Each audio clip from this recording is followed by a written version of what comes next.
I've been gone for a while. Yeah, I just needed some time to heal.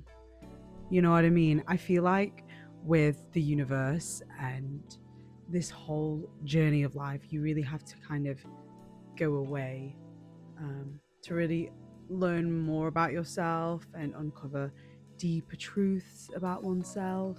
And yeah, it's been a lot, but I'm back, and I feel like with this kind of new wave of uploading that I'm going to be doing, like I'm going to be doing it on the back of like what I enjoy.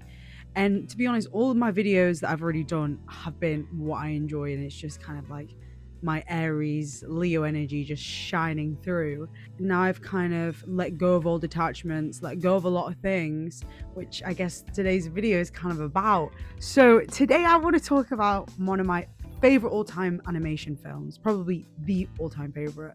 Shrek 2 has no longer got the top spot. Is Kung Fu Panda 2. And I'm going to tell you why Kung Fu Panda 2 is one of the best films on shadow work and inner child healing. It's the best cinematic experience you're ever going to get when a character kind of confronts his past trauma, his wounds, and literally opens up his subconscious. Firstly, I kind of want to talk about Poe as a character.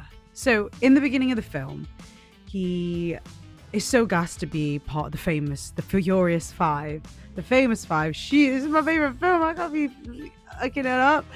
The Furious Five, and he finally sees himself more as the Dragon Warrior.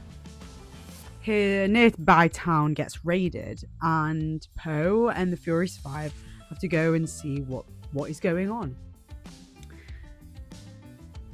A group of bandits stealing all this metal, and further on in the film we now know that this is for Lord Shen, a peacock who definitely is the polarity flip side of someone who hasn't healed their trauma but has suppressed it. Poe's like, okay, fighting off these bandits, and one of the wolf bandits hits him in the face, and there's this Shen's army tag, and it triggers these episodes that Poe now finds, oh, these are coming up from my childhood.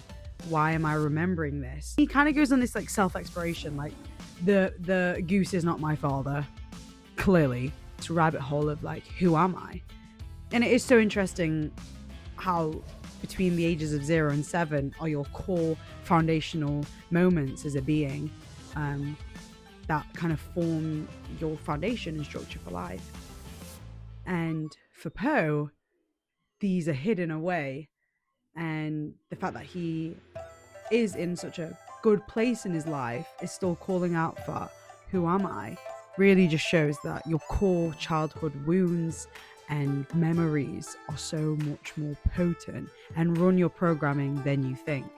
Now, I want to talk about Lord Shen. So I literally just talked about polarity a moment ago, and Lord Shen is literally the embodiment of fear, denial, and just control. Like, the more you try and control something, the more pain it's going to cause for yourself and others.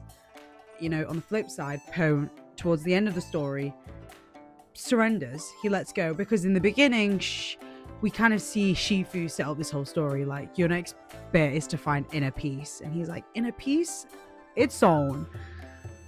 But I think what's so funny about this healing journey, and I think a lot of New Age spirituality, talks on this. They think that you're going to be healing through light and love and meditating in a cave for 25 years, just as Shifu explains.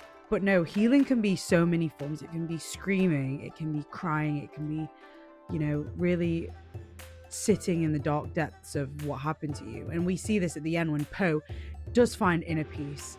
He does the dance that Shifu taught him in the beginning with a teardrop as soft as can be, and relives these painful, deep, coveted memories. And once, he lets go of it, he kind of sees like, shit, it wasn't as bad as I thought.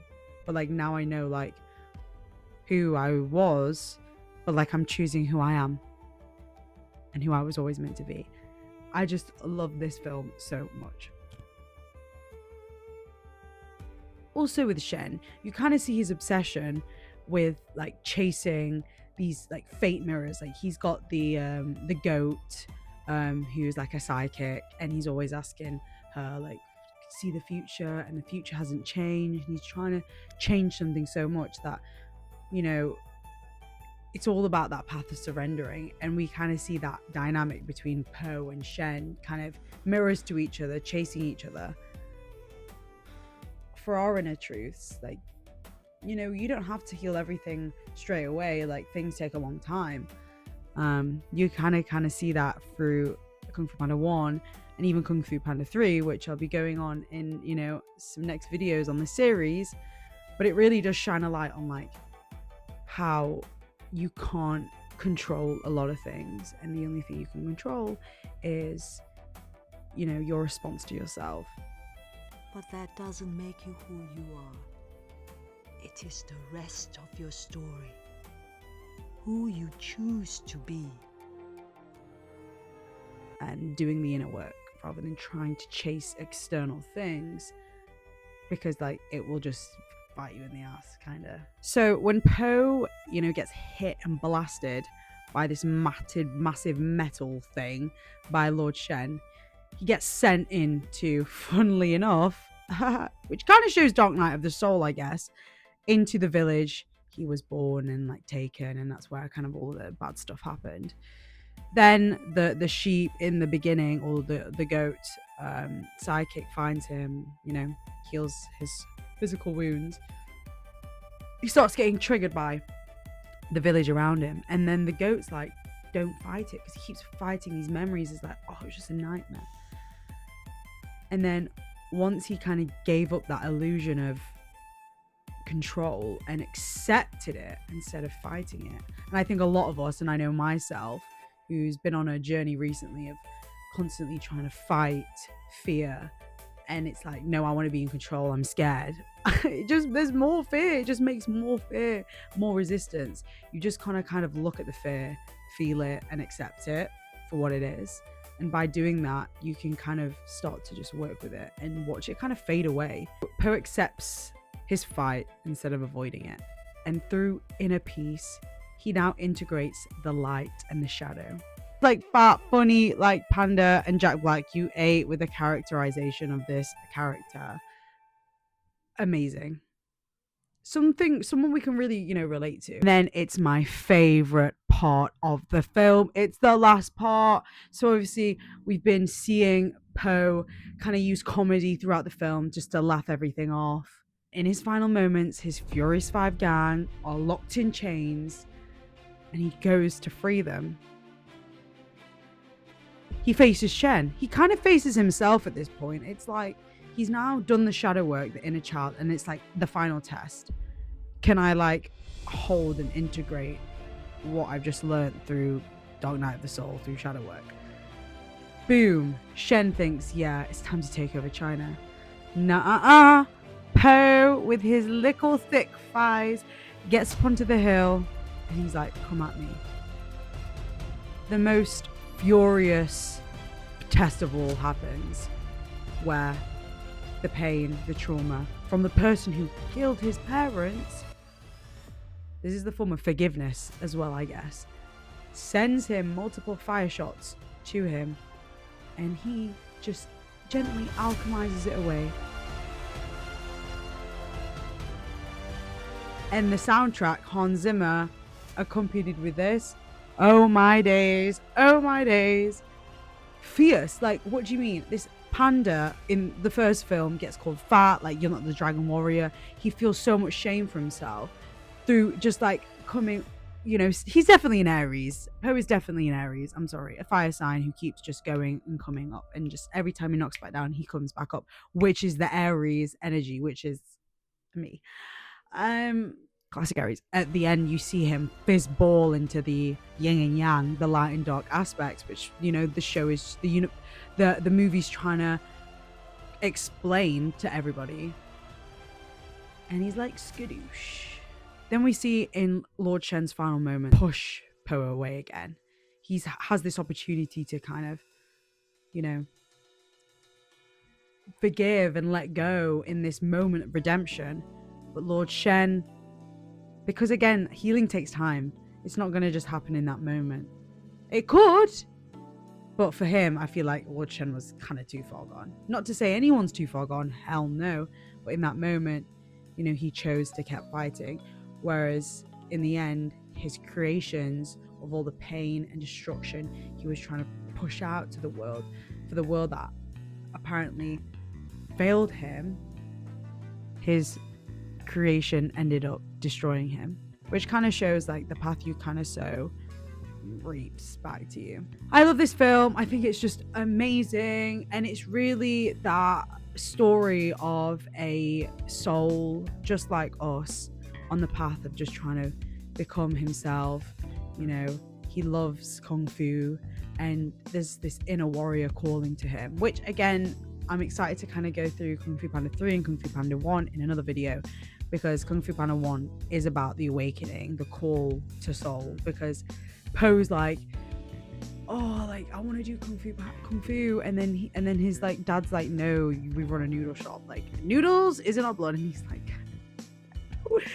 no, you know, sitting with the stuff that hurts, and once you kind of let go, accept it and love it and work with it, you can kind of integrate everything and lead a more freeing and heart-centered life, because your heart and your root and everything's not just suppressed and you're just stuck. Like strong foundations build a bigger tree, as it were. And I really can attest to this. I was very stubborn about letting go of a lot of things, but the universe will always assist you, and it might be very, very much intense and very much harsh.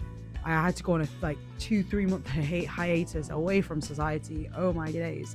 But it just makes you stronger, because again, healing is a spiral, and you will always come back to specific things to learn deeper truths, just like Poe does throughout this film. So that was a little spiritual deep dive on why Kung Fu Panda 2 is the best film out there on shadow work and inner child healing. Let me know in the comments any other things that feel kind of similar to this. I know Avatar, The Last Airbender, and to be honest, Korra, The Legend of Korra, is such a beautiful franchise that kind of delves into root chakra and inner work healing as well. I'd love to do a series on that in the future, but keep an eye out, because I'm going to be talking about Kung Fu Panda 3, which is about integration and rising in your power, just as Poe becomes the dragon warrior, full stop. And then I'll probably be taking it back later on with Kung Fu Panda 1 about the awakening, the origin story, and I'll be kind of delving into my awakening origin story too. So a lot of people on Insta was like, you know, I want to hear your story, and it is a story for sure. But yeah, if you liked this video, give it a like. It's so funny, it's so cringe, and subscribe. Like, I'm just trying to make this channel a place where I'm becoming my higher self, and I'm creating a community and a network of stimulating creative ideas around bettering oneself, and just talking about the best bits of this universe and this earth. Stay lit, and I'll see you in the next one. Bye.